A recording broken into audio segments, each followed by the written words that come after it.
En el programa de hoy, obispos de México afirman que cultura de la muerte golpea fuerte con intento de legalizar el aborto en el país.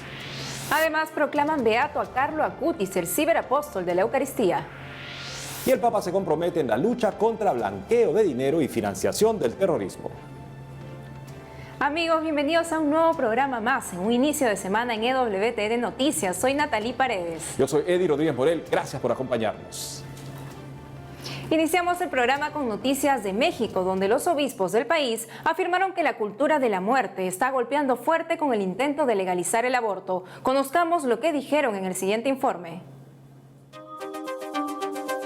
Hace unos días, la Conferencia del Episcopado Mexicano denunció que la cultura de la muerte está golpeando fuerte y repetidamente el corazón del pueblo en el país, con el intento de legalizar el aborto desde los 13 años, sin el consentimiento de los padres.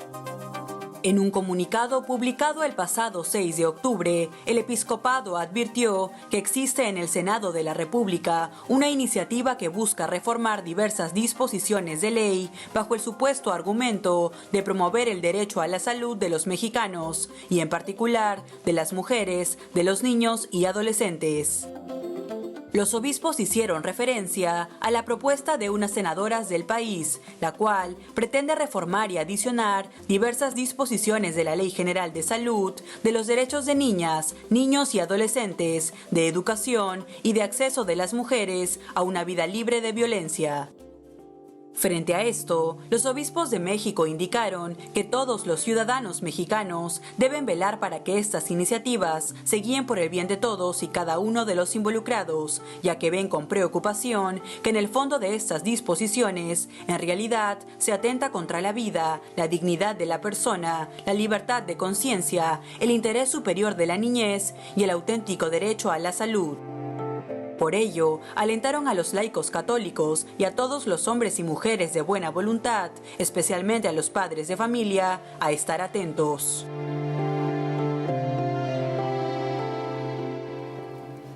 Continuando con noticias de México, los prelados de la Conferencia del Episcopado del país lamentaron la muerte del Premio Nobel de Química, el doctor José Mario Molina Pasquel y Enríquez. Frente al reciente fallecimiento del Premio Nobel de Química mexicano, Dr. José Mario Molina Pasquel y Enríquez, los obispos de la Conferencia Episcopal del país expresaron en un comunicado su más sentido pésame. El pasado 7 de octubre, el doctor José Mario, Premio Nobel de Química en 1995 y miembro de la Pontificia Academia de las Ciencias, falleció en la capital de México a los 77 años a causa de un infarto. En esa línea, además de destacar los trabajos científicos de Molina, los prelados agradecieron su promoción del diálogo fe-ciencia desde la Pontificia Academia, a la cual perteneció desde el año 2000, así como su impulso por promover un desarrollo humano, integral, solidario y sustentable, de acuerdo a las enseñanzas del Papa Emérito Benedicto XVI, expuestas en Caritas in Veritate y en la encíclica social del Santo Padre Francisco, Laudato Si. Asimismo, los obispos confiaron en que la huella y legado de este gran educador, que impulsó el aprendizaje lúdico como base de la actividad científica, interpelará a todos a seguir promoviendo en todo momento una pasión por educar a tantos niños, niñas, adolescentes y jóvenes, con el fin de ser capaces de transformar la tan apremiante realidad social y ambiental. Por ello, pidieron a Jesucristo, Divino Maestro, recompense todas sus buenas obras y le dé el descanso eterno. Ahora nos vamos a Roma para conectarnos con nuestro corresponsal Miguel Pérez Pichel, quien nos tiene noticias sobre la beatificación de Carlo Acutis, más conocido como el ciberapóstol de la Eucaristía. Adelante, Miguel. Hola amigos, un saludo desde la capital de Italia. La Iglesia celebró este lunes por primera vez la memoria litúrgica del beato Carlo Acutis, beatificado el sábado 10 de octubre en una ceremonia en la Basílica de San Francisco de Asís. En una emocionante ceremonia que tuvo lugar en la Basílica de San Francisco de Asís y en la que participaron sus padres y hermanos, la Iglesia reconoció beato a Carlo Acutis, el joven italiano de 15 años fallecido en 2006 de leucemia. Dos momentos de particular intensidad emotiva se produjeron cuando, una vez leída la fórmula de beatificación, se desveló el tapiz con la imagen de Carlo Acutis y se trasladó al altar en procesión la reliquia del corazón del nuevo beato. Carlo Acutis nació el 3 de mayo de 1991 en Londres, donde trabajaban sus padres. Meses después de su nacimiento, sus padres decidieron regresar a Italia y se mudaron con él a Milán. Desde muy pequeño, Carlo evidenciaba una sensibilidad singular para conocer la fe. Ese amor por el Señor se fortalecería en su adolescencia, cuando a Carlo le diagnosticaron leucemia. En ese momento, lejos de desesperar, Carlo manifestó su voluntad de ofrecer sus sufrimientos por el Señor, el Papa y la Iglesia. A Carlo lo han llamado ciberapóstol de la Eucaristía y hay razones para ello. Carlo fue un promotor de los milagros eucarísticos en el ciberespacio. Diseñó un sitio web con ese fin. Carlo murió el 12 de octubre de 2006, día de la Virgen del Pilar. Fue sepultado en Asís por pedido suyo, debido al gran amor que le tenía a San Francisco. Al finalizar el rezo del Ángelus Dominical, el Papa Francisco recordó al beato Carlo Acutis como un enamorado de la Eucaristía que enseña a los jóvenes de hoy que la verdadera felicidad se encuentra poniendo a Dios en primer lugar y sirviendo al prójimo.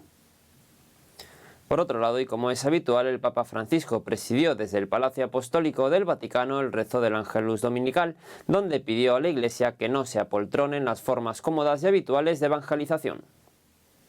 El pontífice subrayó en su comentario previo al rezo del Ángelus que la Iglesia está llamada a llegar a las encrucijadas de hoy, es decir, a las periferias geográficas y existenciales de la humanidad, esos lugares marginales, esas situaciones en las que se encuentran acampados y viven fragmentos de humanidad sin esperanza.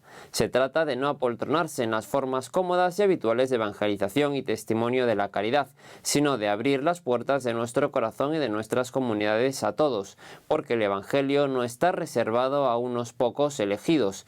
De forma más específica, el Santo Padre insistió en que también los que viven al margen, incluidos los rechazados y despreciados por la sociedad, son considerados por Dios dignos de su amor. Y por el momento, esta es toda la información que podemos ofrecerles. Informó desde Roma para EWTN Noticias Miguel Pérez Pichel. Gracias, Miguel. Amigos, es una alegría para todos los católicos contar ahora con un nuevo beato, Carlo Acutis, un joven de 15 años que nos enseña a vivir la santidad desde lo cotidiano. Él tenía un gran amor a la Eucaristía y evangelizaba así a través de las redes sociales. También a nuestra Madre, la Virgen María, a través del rosario nos enseñaba a rezarlo día a día. Es una alegría para todos, sobre todo en este contexto actual en el que necesitamos tanta esperanza en medio de esta pandemia.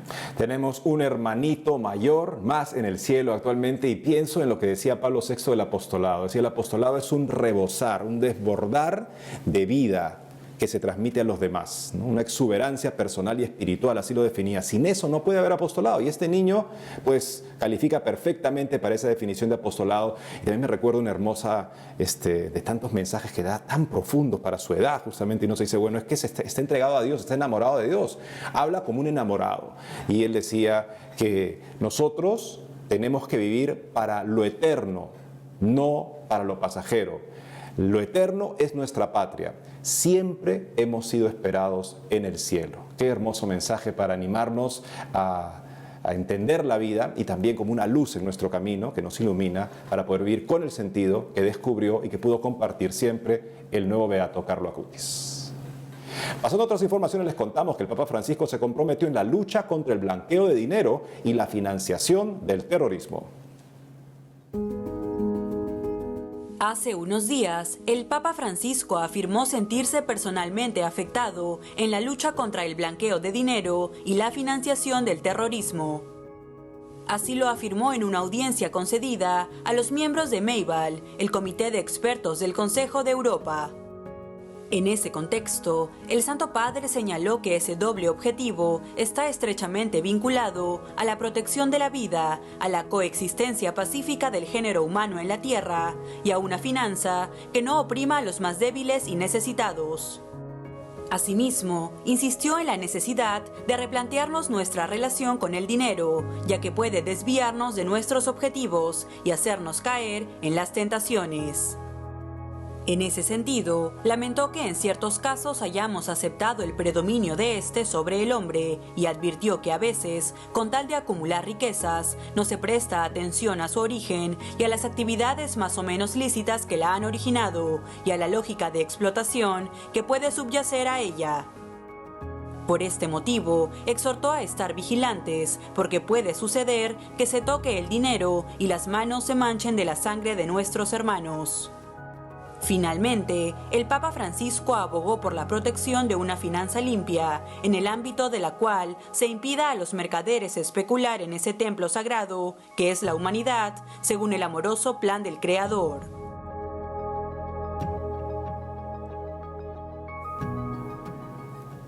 Y hace unos días la Santa Sede denunció ante la ONU la preocupante reinterpretación que se hace de los derechos humanos.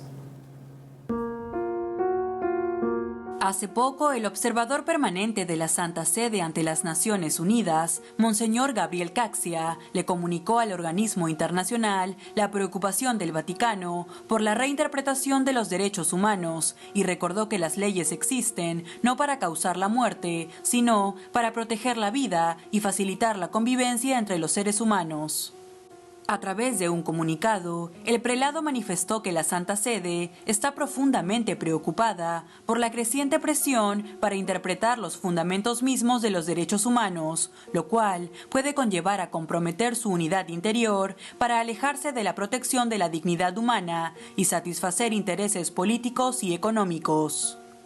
Frente a esto, Monseñor Caxia lamentó que el enfoque presentado por la ONU desarrolle una jerarquía al relativizar la dignidad humana y asignar más valor y derechos a los fuertes y saludables.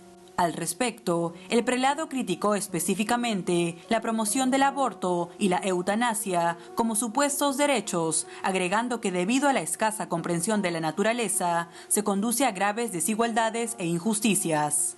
Finalmente, Monseñor Caxia señaló que los derechos humanos nunca serán plena y universalmente reconocidos, a menos que todos los estados, especialmente aquellos en conflicto, se comprometan de buena fe con esta organización internacional y trabajen juntos para alcanzar este objetivo.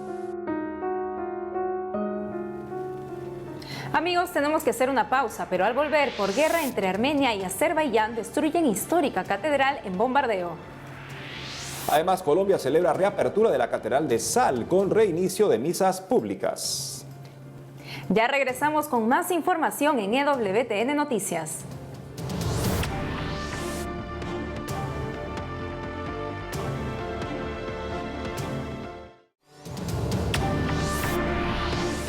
Estamos de regreso en el programa con lamentables noticias, y es que en medio de la guerra política entre Armenia y Azerbaiyán fue destruida una histórica catedral en un bombardeo.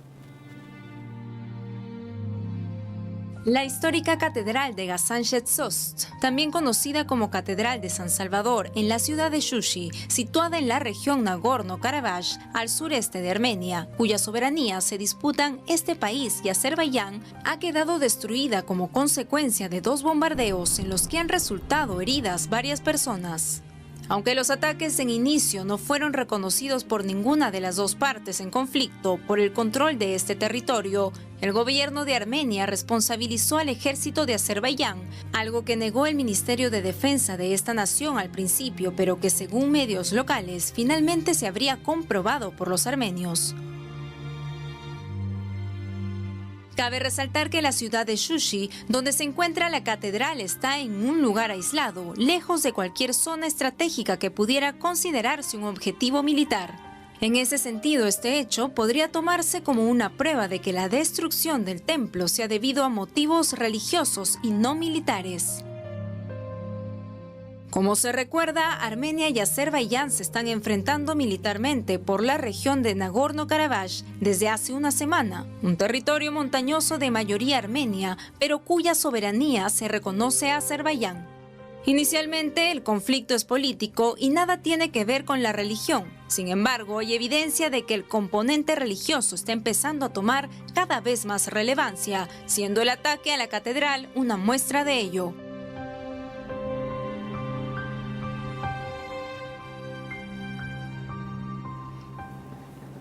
La destrucción de esta catedral que simboliza finalmente a la iglesia hecha de piedras vivas. Pensemos en cómo afecta la vida de los fieles ver su catedral destruida por este bombardeo, pero también cómo está afectando su vida en tantos sentidos. De modo que no pueden estar ajenos a nuestra oración. Recordemos que toda guerra, lamentablemente, es esto. Es el ataque a la persona humana, el ataque al espíritu humano en sus más nobles expresiones, simbolizada en la destrucción de esta catedral, pero que afecta y destruye tanto en la vida de tantas personas que necesitan nuestras oraciones.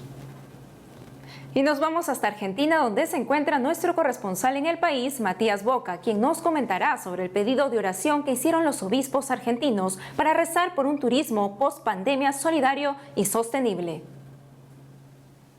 Muchas gracias amigos, los saludo desde la ciudad autónoma de Buenos Aires. Para comenzar con las noticias, el obispo de la localidad de 9 de julio, Monseñor Ariel Torrado Mosconi, manifestó su apoyo y cercanía ante el asesinato de una mujer embarazada.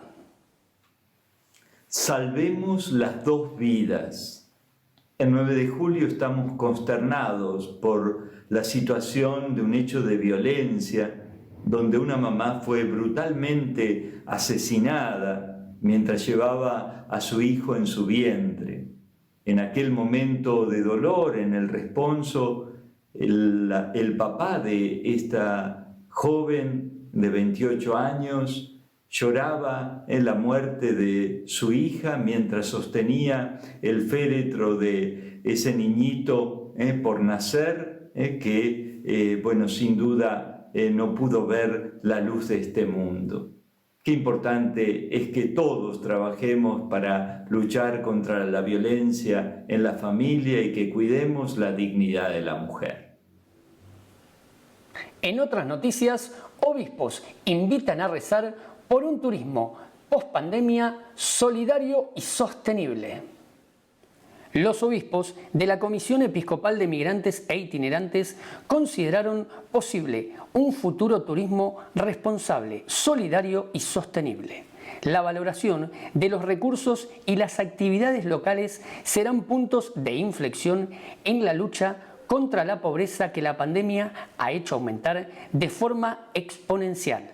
Para concluir, expresaron: queremos asegurar nuestra cercanía y nuestro apoyo a todos los que están comprometidos en contrarrestar el impacto del COVID-19 sobre la vida de los individuos y de los lugares que viven del turismo. Para finalizar, las hermanas esclavas de Cristo Rey se despidieron de la diócesis de Mar del Plata con una misa presidida por el obispo diocesano Monseñor Gabriel Mestre. Las religiosas dejaron la diócesis luego de haber servido desde el año 1993 administrando la Casa de Santa Clara y San Francisco, acompañando múltiples retiros espirituales y convivencias. Con una misa en la Catedral Diocesana, el obispo marplatense Monseñor Gabriel Mestre despidió a las hermanas luego de 27 años de labor. Asimismo, el prelado agradeció especialmente a la Madre Superiora General de la Congregación, Nancy Alzuru, por el servicio apostólico que durante tantos años prestaron en Mar del Plata. Estimados, me despido hasta un próximo encuentro. Informó para EWTN Noticias Matías Boca. Adelante, estudios. Muchas gracias por la información, Matías. Por otro lado, en Zipaquirá, Colombia, se realizó la reapertura de la Catedral de Sal con el reinicio de misas públicas. Conozcamos los detalles. El gobierno de Colombia avaló recientemente la reapertura de la Catedral de Sal de Zipaquirá, primera maravilla nacional. Es así que desde el 1 de octubre se reabrió este histórico lugar, ubicado en el departamento de Cundinamarca, a 45 minutos de Bogotá, para el ingreso de turistas locales y extranjeros. Asimismo, en coordinación con la iglesia de Zipaquirá, se reanudaron las misas públicas en la capilla de la Virgen de Guazá, bajo estrictos protocolos de bioseguridad.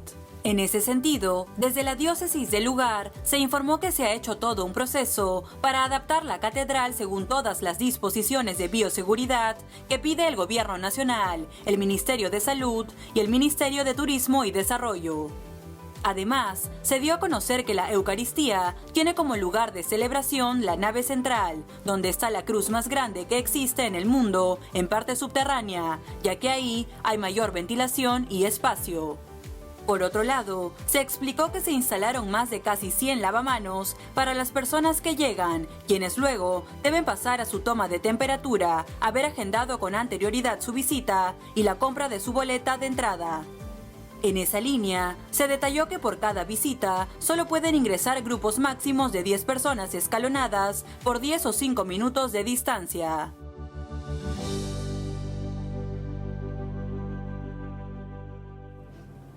Aumenta la alegría en el mundo católico en la medida que se reabre cada iglesia, porque desde la más humilde capilla hasta la más grande catedral, en cada iglesia se hace presente verdaderamente el sacrificio eterno de Jesucristo, sumo y eterno sacerdote, que ofrece su cuerpo, sangre, alma y divinidad para nuestra salvación. Y por eso es tan importante que también, incluso en los lugares donde aún no hay el culto público, no existe la misa, lamentablemente, generalmente para los fieles, que los sacerdotes se desvivan por acercar el sacramento de la reconciliación a los fieles para que puedan seguir en su estado de gracia, luchar, contar con esa seguridad, la garantía que da la absolución sacramental sobre el perdón de nuestros pecados. Así es, Eddie, nos sumamos a la alegría de todos nuestros hermanos colombianos por la reapertura de sus templos que siguen abriendo, y esperamos también que en otros países, tomando todas las medidas de seguridad, puedan realizar también la reapertura de los templos, porque es esencial para todo católico poder vivir la misa. Y recordar que si es que nuestras autoridades no valoran el culto católico, no valoran la misa, nosotros tenemos que valorarla aún más para exigirles a ellos que al menos por respeto, respeten el derecho de los fieles de poder tener acceso a los templos apenas sea posible. En otras noticias, el Instituto Internacional Juntos por la Vida, JUVIT, de Guatemala, lanzó su curso en Cultura de la Vida. Para darnos más detalles, vamos a conversar con José Manuel Menegazo, director ejecutivo de JUVIT. José Manuel, bienvenido a EWTN Noticias. Hola a todos, es un gusto estar aquí con ustedes. Me alegra mucho traerles este curso que tenemos hoy en JUVIT. José Manuel, cuéntanos, ¿cómo nació la idea de realizar este curso en Cultura de la Vida y cuál es su finalidad? Ok, esta idea surgió ya estamos hablando de más o menos 9 años, y de ver que en la sociedad era necesario forjar esta nueva cultura de vida, porque hay muchas amenazas en todos los temas en cuanto a dignidad humana, vida, aborto, temas de bioética, eutanasia, educación sexual. Entonces, decidimos armar este curso con todos los recursos disponibles, con investigaciones, con expertos en los distintos campos, para poder brindárselo a la gente y que conociera y tuviera más bien todas las herramientas desde una perspectiva racional, científica, legal, psicológica, cultural y también espiritual, de todo lo que hay detrás de esta batalla de la cultura de la vida y la cultura de la muerte, ¿verdad? ¿Y nos podrías decir cuáles son algunos de los temas que desarrollarán en el curso y quiénes serán parte de los expositores? Algunos de los temas son la dignidad humana y la moral universal, la batalla espiritual que hay detrás de esto, el inicio de la vida y el aborto desde una perspectiva médica y psicológica.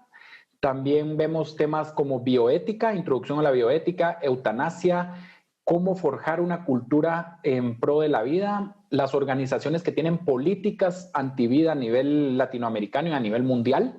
Entonces, estos son algunos de los temas. Hay 14 expertos, dentro de ellos psicólogos, psiquiatras, ginecólogos, abogados, politólogos, y habemos algunos otros que tal vez nuestra carrera no va a fin, pero que ya llevamos bastante tiempo en el campo, ¿verdad? José Manuel, y desde el Instituto Internacional Juntos por la Vida, JUVIT, de Guatemala, ¿cuáles son los valores que consideran esenciales para la lucha por la vida y la familia? Sí, definitivamente es esencial primero, entender el valor de la vida como el valor fundamental de la persona. Y luego el valor de la libertad religiosa, de la objeción de conciencia y todo aquello que gire en torno a que la persona pueda alcanzar un grado de perfección, de mejora, y no aquello que la degrade. Porque al final de cuentas ahí estaríamos perdiendo no solo como personas, sino como sociedad. Entonces lo que queremos como sociedad es que cada vez vayamos para mejor, ¿verdad? Finalmente, José Manuel, para aquellas personas que quieran unirse al curso, ¿cómo pueden hacerlo? Sí, para unirse pueden entrar a nuestra página www.juvid.org. También nos pueden escribir en las redes como JuvidGT y les mandamos un formulario de inscripción, y depende si ya sea que están dentro de Guatemala o en otro país, pues se les manda un link de pago. E incluso ahorita pues estamos haciendo un código promocional donde sale un 12% de descuento para motivar a que la gente no se quede sin recibir esta formación. José Manuel Menegazo, gracias por habernos acompañado hoy en EWTN Noticias. Muchísimas gracias a ustedes, es un gusto saludarlos y nos vemos en una siguiente ocasión. Y antes de finalizar el programa, queremos compartir con ustedes un extracto del videoclip Llévame, un tema que lanzó recientemente la cantante católica Francisca Correa, quien sigue avanzando en su carrera como solista. Veamos un poco de este video.